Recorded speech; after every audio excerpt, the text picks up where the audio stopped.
in you and your business, and so we're running these weekly Business Lunchtime Talks to let's see how together we can put the Bible back into business. My name is Trevor Boyd and I'm the minister here in Rathfriland Presbyterian Church, and you can find out more about us by visiting our YouTube channel or by clicking down on the subscribe button to keep in touch and to get our weekly notifications. Today, in our new series, we're thinking about the leadership of a young man called Daniel, and our theme for today is Daniel the Teachable. There's an Old Testament book named after Daniel, and it's there that we're going for the next few weeks as we explore the life and the leadership qualities of this young man. Now, you may have heard about Daniel in the lion's den. You may have heard about Daniel praying 3 times each day, and all those are true. But we want to dig a bit further. We want to investigate Daniel's leadership qualities. We want to explore the business traits that Daniel possessed as well. Let's read firstly from Daniel chapter 1, and we're going today to read verses 3 to 7. Then the king instructed Ashpenaz, the master of his eunuchs, to bring some of the children of Israel and some of the king's descendants and some of the nobles, young men in whom there was no blemish, but good-looking, gifted in all wisdom, possessing knowledge and quick to understand, who had ability to serve in the king's palace, and whom they might teach the language and literature of the Chaldeans. And the king appointed for them a daily provision of the king's delicacies and of the wine which he drank, and 3 years of training for them, so that at the end of that time they might serve before the king. Now from among those of the sons of Judah were Daniel, Hananiah, Mishael, and Azariah. To them the chief of the eunuchs gave names. He gave Daniel the name Belteshazzar, to Hananiah Shadrach, to Mishael Meshach, and to Azariah Abednego. In business terms, we could say that this is a story of a hostile takeover bid. The king of Babylon swooped down on the city of Jerusalem, the capital of the southern kingdom of Judah, and captured it, making it a part of Babylon PLC. King Nebuchadnezzar, well, he was a shrewd company chairman with a well-rehearsed takeover strategy. He'd done this type of thing a number of times before.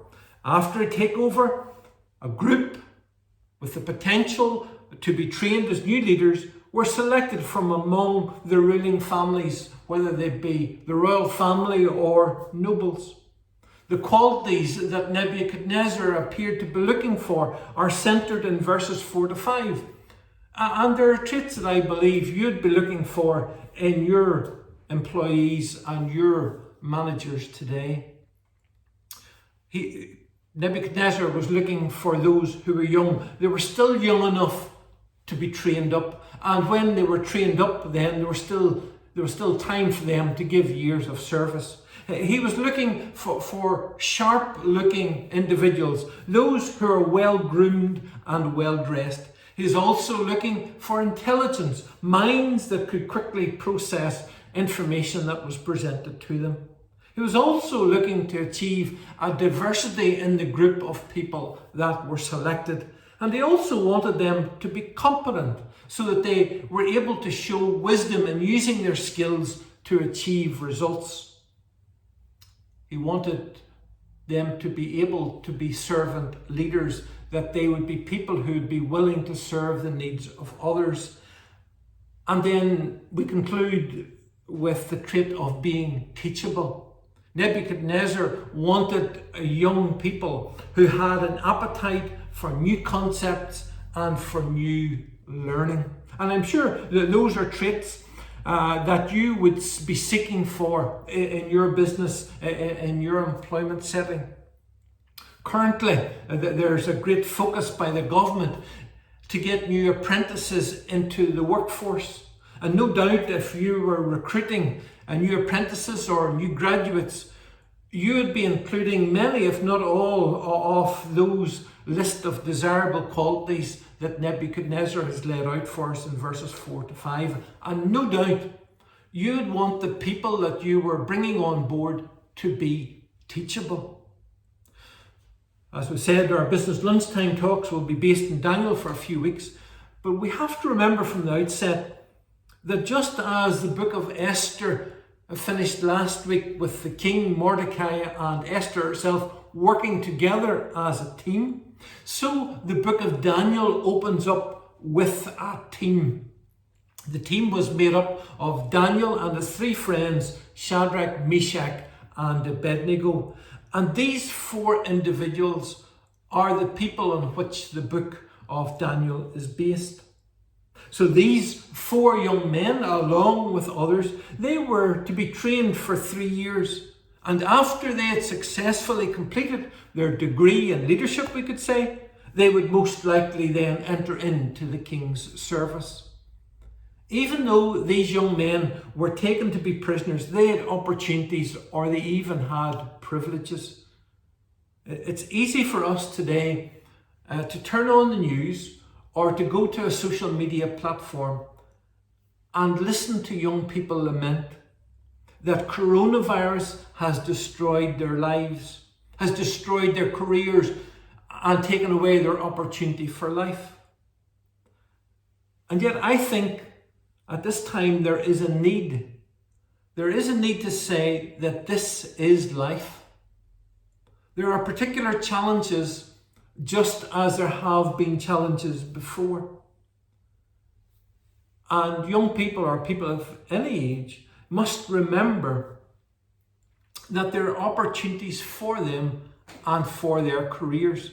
Every individual in each generation has had to make the best of what they have been given. It's not difficult in your business circles to find people who have built something from scratch, who have had to face severe hardship, who have had to learn new skills. There have been business people who have suffered bankruptcy and they came back into business again, having learned from their mistakes and their experiences. So being teachable, keeping a positive attitude and mindset in business are all very helpful. And truth be told, no matter what age you are, and especially you who have been in business for a long time, you will know that running a business has never really been that easy at any time. There are always challenges and things to be overcome. As we think here about Daniel, we can see that there's a bit of a trend already in the life of Daniel. Like Esther and like Joseph that we have talked about in previous weeks, Daniel was taken away from his home to a foreign land as a captive. He could have went to the media and said, look, my life's been screwed up by this new man, this new boss, Nebuchadnezzar and his takeover. I've lost my future because I'm a captive in a foreign land. I'm never going to achieve anything. My life's ruined. But Daniel didn't adopt that attitude. Rather, he was teachable and he applied the gifts and abilities he had to his 3 years of learning.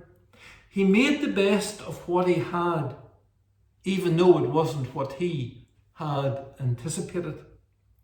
Now, I remember a few years ago now, being a young man, just a couple of years into my sales career, being involved in a company merger. I worked at that time for SmithKline and French, and the merger had been agreed with Beecham Animal Health. And the two companies were to come together and be known as SmithKline Beecham Animal Health. One of my sales colleagues had been Salesman of the Year during the year of the merger.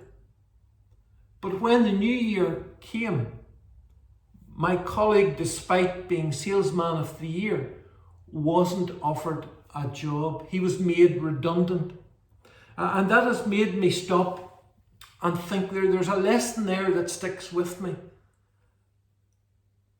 He wasn't that willing to be teachable. He had his own way of doing things and he was able to get good results, but he wasn't teachable and he wasn't willing to adjust to a new structure.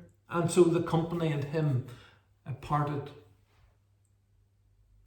On that note, it has reminded me of the need to remain teachable, to remain flexible, no matter what we're doing, because in life, things are always changing.